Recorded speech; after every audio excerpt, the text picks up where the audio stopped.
And then for the last 15 minutes, talking pints. We're over a drink. We have a civilised conversation with someone. We very often disagree, but we do it in a grown-up way. Come and join me on Farrow.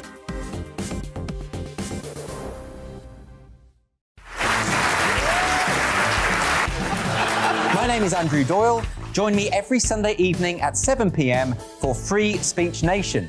This is a show where we address current affairs and news stories of the week with the help of two wonderful comedian panellists. I brought in comics because I want to give it a lighter edge, and also they work for less.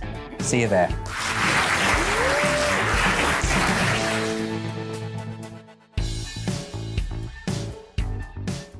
Hi there, it's Stephen and Anne. At breakfast from 6 a.m, you'll always be caught up with everything you need to know, the latest headlines, opinions and debates. We'll bring you the good news and the bad, but most of all, we're here for you. Remember, send in your views and let us know what you would like us to talk about. That's because we're your news channel. And every morning at 6 a.m, it's breakfast on GB News. I'm Dan Wootton. Join me Monday to Thursday from 9 to 11 for the feistiest and most fun news debate on TV, where free speech reigns. I'll bring you a sharp take on the day's biggest stories, bombshell newsmaker interviews, and A-list guests. And I guarantee you, no spin, no bias, no censorship, and no reason to go to bed. That's Dan Wootton Tonight, Monday to Thursdays from 9 on GB News.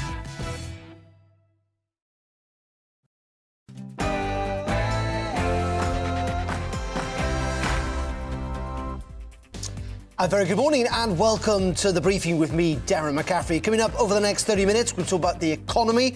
What should the leadership candidates for the Conservative Party be doing to address the cost of living crisis?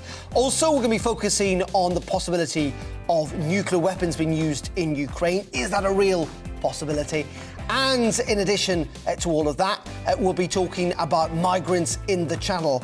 Are they refugees or are they economic migrants? That and much more, including maybe even allotments between now and 10. But first, here's the latest news headlines with Rosie Wright.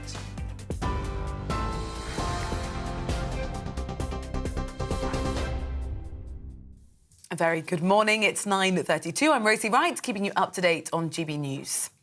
The FBI has raided Donald Trump's Florida estate as part of an investigation into his handling of official presidential documents. The former US president says officers broke into his safe while searching for classified records from the White House. In New York, at the time of the raid, Trump described the action as unnecessary, saying he's been cooperating with government agencies. Well, Democrat and human rights lawyer Kazim Rashid told us it's a major development in the investigation. So we'll see what the FBI has charged him with or what they're trying to charge him. We'll find out soon enough. It's too early to tell. But I think that the sheer fact, and I just want to really emphasize this point, is that this is an apolitical investigation. This was something that was signed off by Christopher Wray, the FBI director who Trump himself approved and appointed, and approved by a judge as well. Tory leadership hopeful Rishi Sunak says he'll look at making savings across Whitehall to help millions of people through an extremely tough winter. The former Chancellor says if he becomes Prime Minister, he'll keep one-off borrowing to an absolute minimum. Both he and Liz Truss will present their plans to party members at a hustings in Darlington this evening. The Foreign Secretary is focusing on tackling antisocial behaviour today, saying that will be a key priority if she becomes Prime Minister. As part of Liz Truss's campaign, she's pledged to strengthen the police force and vowed to recruit 20,000 extra officers to make streets safer. The NHS has virtually cleared the backlog of people waiting more than 2 years for a routine operation. In January, more than 22,000 people have been waiting for 2 years or longer for scans, checks and surgery. Now there are fewer than 200. Earlier this year, the NHS published a recovery plan to tackle the pandemic backlogs. The next aim is to eliminate 18-month waits. John Travolta has paid tribute to his Grease co-star Dame Olivia Newton-John, who's died aged 73.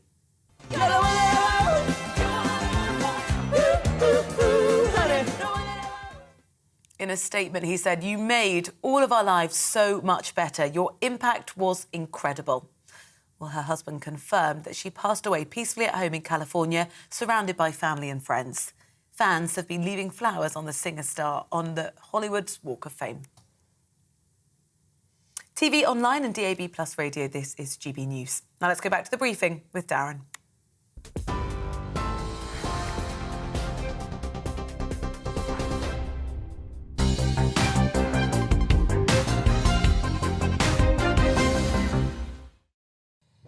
Very good morning. It is 9:30 and this is the briefing with me, Darren McCaffrey. Tom Harwood's taking a well-earned break. We're on TV, online and, of course, on your radio as well. Thank you very much indeed for your company. Do get in touch, by the way, GBViews at gbnews.uk. Let's kick off with the economy because the Shadow Chancellor, Rachel Reeves, has accused the government of losing control of the economy this morning. It comes after Boris Johnson refused to hold an emergency budget, and it comes in addition to, we're learning this morning, that gas and energy prices may well be revised up yet again when it comes to that cap suggestion that it could reach over £4,000 per annum for the average household at the start of next year. £4,000. It's going to be a pretty difficult autumn and winter. Let's talk about that and other issues. Delighted to say I'm joined by Gordon Kerr. He's a finance expert and the founder of Compton Partners, who is in the studio with us this morning. Very good morning to you, Gordon. Good morning. We are looking, frankly, at a pretty difficult period ahead, aren't we? Yes, I certainly agree with that. And nearly all of the media focuses purely on whether the Bank of England should have raised interest rates by more, about the same, or done something different. But the thing that I believe that the media consistently misses is the anemic and lingering banking crisis. Banks have never been fully reformed since 2008, and the main reason for all this money printing is Japanese style since the 1990s to mask the deep insolvency of the banking system. And then saying that, but also away from that, just on a personal level, a lot of people are going to struggle not just with those energy prices. I mean, my word, if they go up to over £4,000 per annum, that is going to be incredibly difficult.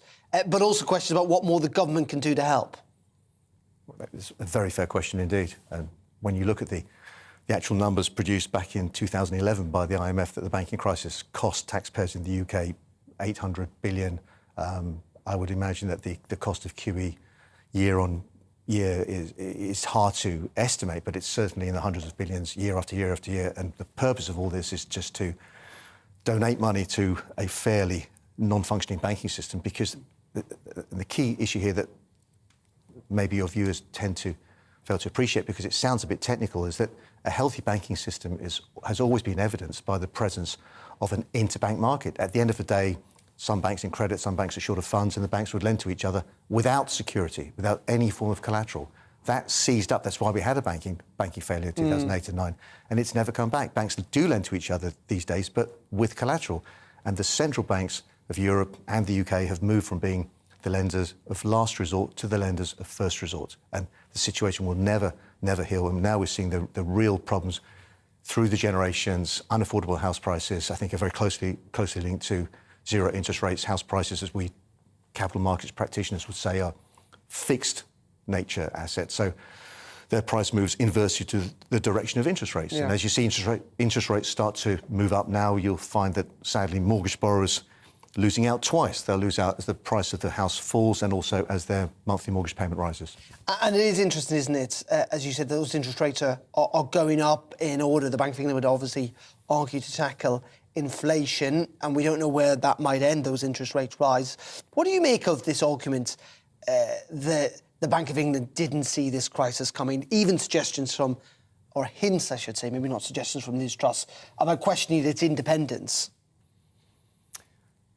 It's very hard to argue that any central bank is truly independent from government. I think the statistics that I've recently seen is that the Central Bank of England, the Bank of England, owns about half of all public debt issued by the government. Now, you look at the European Central Bank, where I think the numbers are even greater. The central banking system of Europe, i.e. the European Central Bank and the national central banks of the 19 Eurozone countries, plus the other 4 non-Eurozone countries, I think they own something like 75 to 80% of all public debt in Euroland, and therefore I think the problems are probably going to come to the surface first in continental Europe. Nothing to do with Brexit than here in the UK.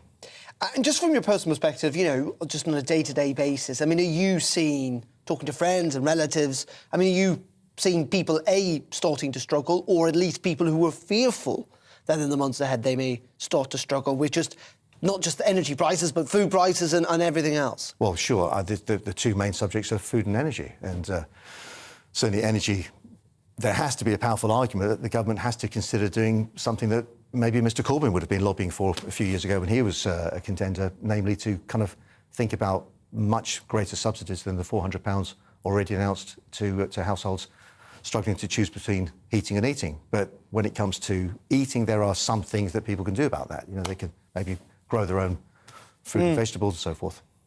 Indeed, it is interesting, isn't it, that many people feel that the government are going to need to go further, whoever takes over, whether it's Liz Truss or Rishi Sunak. Now, you talked about eating, because it is National Allotment Week, isn't it, this week? You're a big fan of allotments, and it's not just that they can be good fun, but also they can be good for your health. Extremely good. And good for your finance. And good for the nation's finances at a time when the obesity crisis in the NHS is causing even greater strains on public finances. Why not get on the queues for an allotment site? I'm also, with my voluntary hat on, chairman of the Barnet Allotment Federation, which is kind of at the cutting edge of trying to divine this internecine complex web of allotment law, since all allotments are now self-managed. We have the best allotment holder, certainly in Barnet, if not in London, Erica Page, with a prize-winning allotment here in Barnet. And we've got some pictures, I think, of this prize-winning allotment as well. There it is, look in all its glory. My word, I haven't seen so much green in the southeast of England for a long period of time, clearly taken a little while ago. In saying that, I mean, as you say, you know, you can grow your own vegetables, can cut down on your food bills potentially, but particularly in big cities, and I remember one of the first reports I ever did is how difficult it is to get an allotment. Well, you said the queues, you have to bear in mind that during the pandemic lockdown, allotmenteering was the pinnacle of permitted social activity.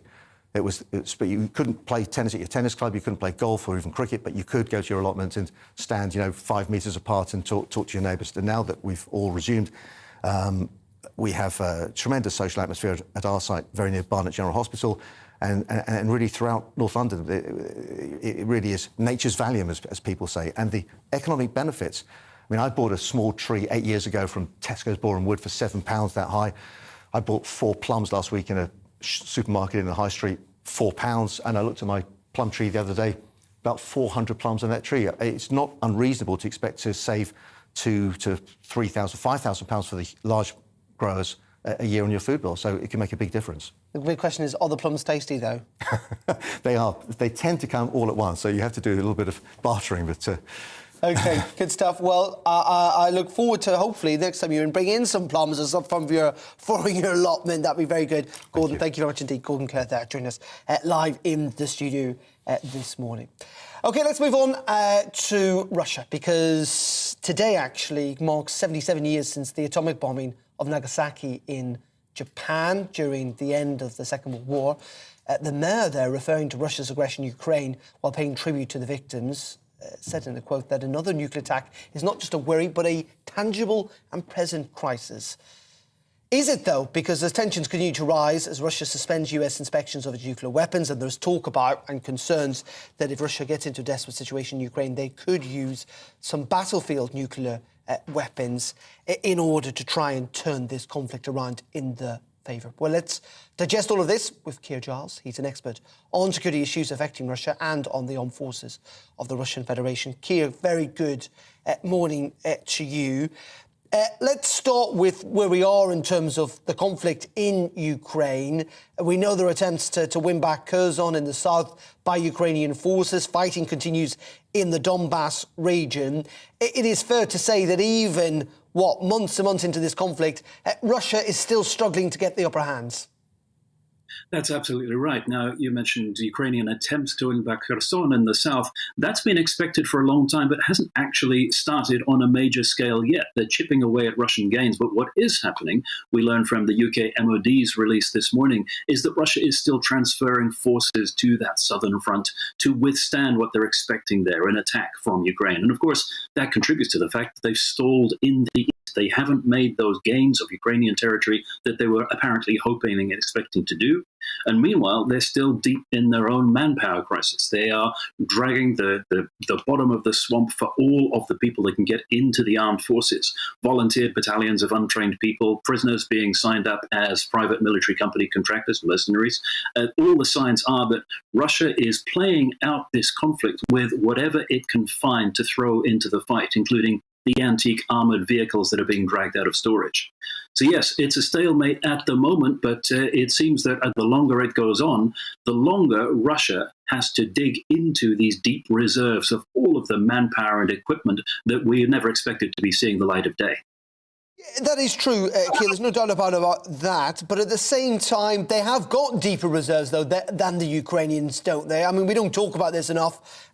Maybe for obvious reasons, but the Ukrainians are suffering too in terms of losses of weapons and indeed of troops on quite a large scale. In the end, what I'm trying to say is, can Russia, with its greater resource, just keep pounding in the hope at some stage that the Ukrainians simply won't have the resources to carry on? We shouldn't rule that out. No, of course, as long as Russia keeps throwing in armored vehicles, no matter how old they may be, if they've got more of them than Ukraine has anti-tank weapons, then Russia still wins. And that's just a symptom of how Russia can keep at this for longer than any democracy could. Russia's got this long history of starting wars disastrously, but then just grinding down the enemy through sheer mass and pounding away at them and outlasting them, out surviving them. And that's why it's so important for Ukraine to keep that international support and international solidarity, despite the economic cost of what Russia is doing hitting home, as you heard in your piece just now, on the cost of living rising not just in the UK but across Europe. That's a consequence of this war, and it's one of the tests for European solidarity behind Ukraine and keeping hold of that idea, realization that the fighting may be in Ukraine, but actually it's the front line for the whole of Europe. We talked about, didn't we, at the start of this interview, about the anniversary in Nagasaki, 77 years since the use of nuclear weapon. Now, there's no sense we're going to get to a stage where they're going to drop large nuclear bombs on cities, but there is concern that Russia at some stage could use what are, I think, tactical battlefield nuclear weapons. Just tell us what they are and what the real possibility is that Russia might resort to that. Yeah, certainly. Tactical nuclear weapons, non-strategic nuclear weapons, not the missiles landing on cities that most people first think of when they think of nuclear weapons, but instead ones with a very localized effect. And Russia has a very large arsenal of them, much larger than any other country in the world. And it's seen this partly as a deterrent. It's seen this partly as holding out the prospect that they might be used in a conflict in order to try to persuade everybody else not to get in Russia's way. But we have to bear in mind when we listen to these Russian nuclear threats that are absolutely constant, these constant reminders that they might use nuclear weapons, that this isn't something new that started with the conflict in Ukraine. It's a long-standing, intensive campaign that we've heard not just from Russian state media and President Putin himself, but also from all of Russia's propagandists and influencers and useful idiots in the West, this warning that if you get in Russia's way, the likelihood is that it will escalate to a global conflict with nuclear weapons. The problem is that's a long way from what Russia itself thinks nuclear weapons are for. And when you ask yourself, could they use tactical nuclear weapons in Ukraine, you have to ask yourself the same question as Russian generals would. What good would it actually do? What operational benefit would it bring that they don't get from the weapon systems they're using at the moment? And the answer, it seems, is not very much. So would Russia, and that's not just President Putin, but all the people in that decision-making chain, risk nuclear retaliation for a very marginal benefit? Instead, Russia's nuclear weapons are a tool to make us frightened of standing against Russia, and it works because you hear so much in the West that we mustn't give too many weapon systems to Ukraine. We mustn't defeat Russia too obviously because then they might resort to this. Now, I was reading a very interesting article by Sir Richard Barrons, who's the former commander of the Joint Forces here in the UK, General Sir Richard Barrons, and he was saying we cannot rule it out at all, and you've put forward a good case for why it is still unlikely to happen. But his point is we need to think at this stage about what our reaction would be here in the West if they were to use it. As in, we almost need to contemplate it now to assess what our response actually would be. That is exactly right. And that is a key part of making sure that Russia doesn't do this. Because if Russia perceives that actually the reaction would be not devastating to Russia itself, then that's just an encouragement to actually use nuclear weapons as a tool for bringing the fighting to an end, because everybody is so horrified that they stop.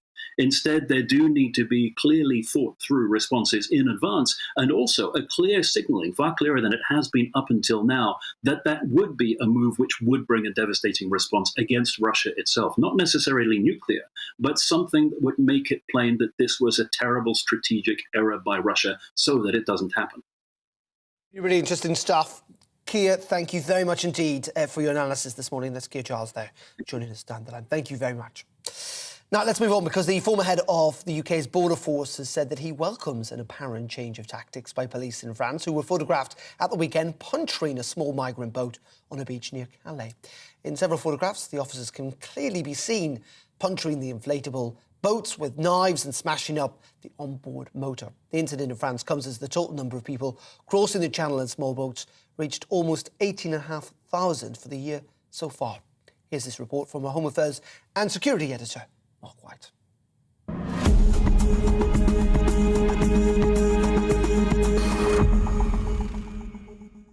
At first light, the Border Force vessel Typhoon arrives into Dover Harbour with the latest batch of those pulled off small boats in the English Channel.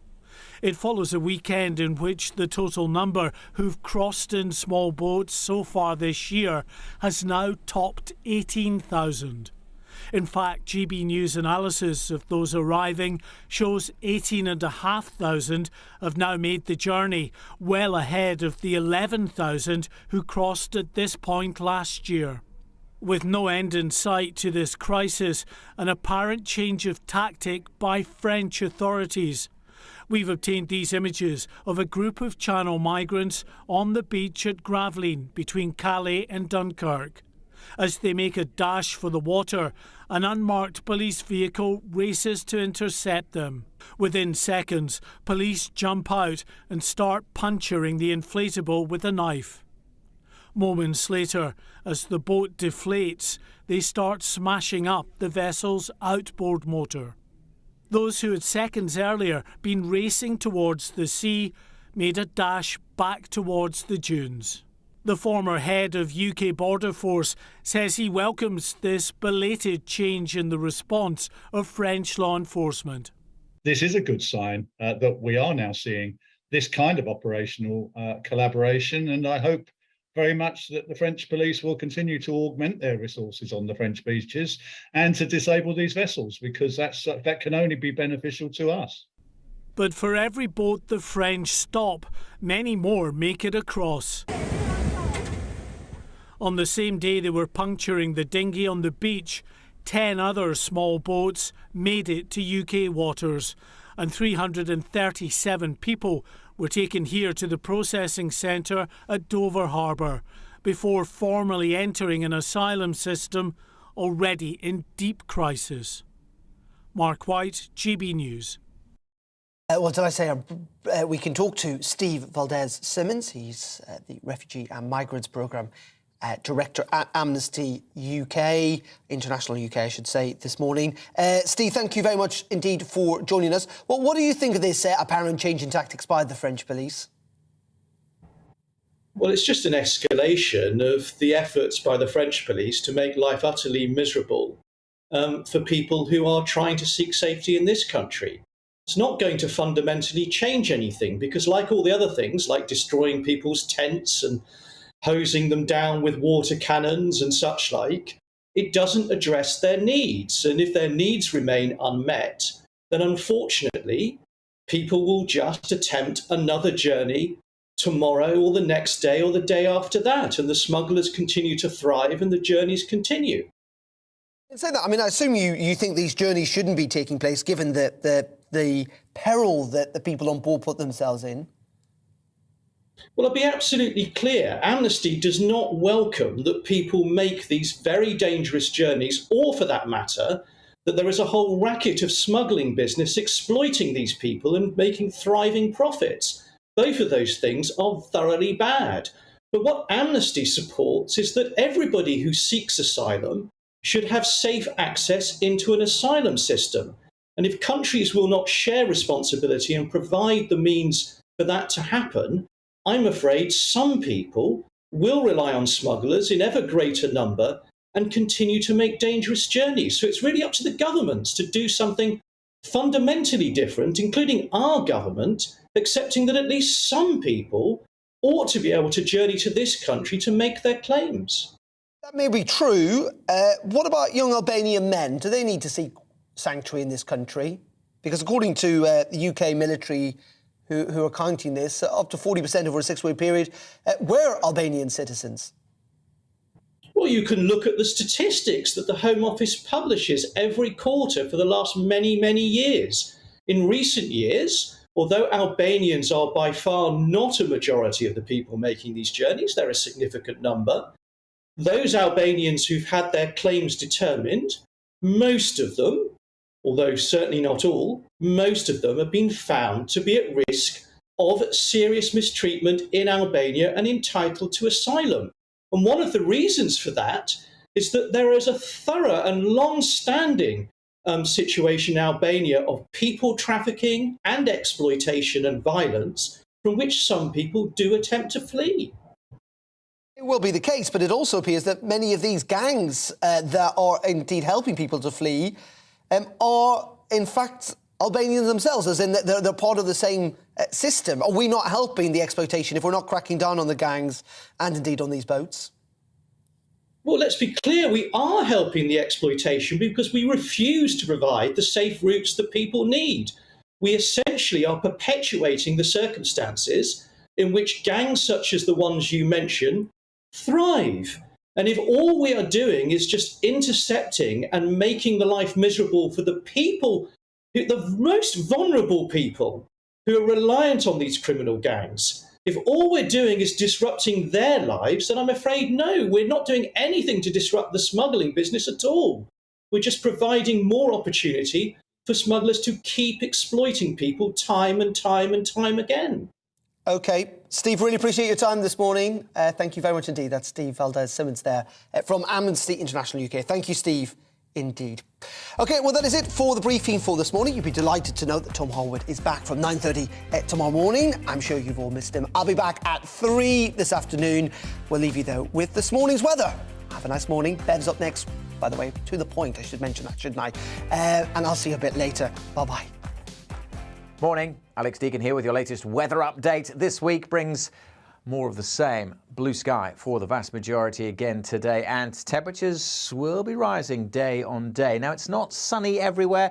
This wiggling, waving weather front will continue to bring some cloud across northern Scotland, but even here drier than yesterday. And for most places, high pressure sitting over the UK, bringing lots and lots of sunshine. Staying fine throughout the day, pretty much. As I said, not as much rain across the Highlands and the Western Isles. A damp start across the Northern Isles, but even here that rain is tending to ease off and skies should start to brighten. The wind's picking up a little across the far northwest, a bit breezy at times along the Kent coast, but for most places it's dry and sunny, a bit hotter than yesterday. Temperatures more widely into the mid-20s, maybe up as high as 30 Celsius across parts of southern England.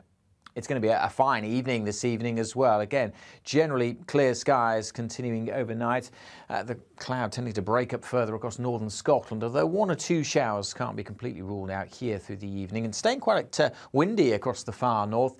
Again, elsewhere the winds are light, might just turn a little misty in a few spots. A little warmer than the night just gone. The nighttime temperatures are starting to increase as well as the daytime temperatures. And on Wednesday, again, lots of sunshine to come. Any morning mist and fog will disappear pretty rapidly. A sunnier day probably for the Highlands and the Northern Isles. In Orkney, we could get up to 20 Celsius tomorrow, and widely elsewhere we'll see those temperatures into the mid to high 20s again, and across parts of the south more likely to top out at 30, 31, possibly even 32 Celsius. Again, some of the beaches will be a little cooler where we see sea breezes developing, but it's sunny skies for Thursday and Friday. We may start to see a change into the weekend, but not a lot of rain in the forecast at all, and temperatures continuing to pick up into the mid-30s across the south. The race for number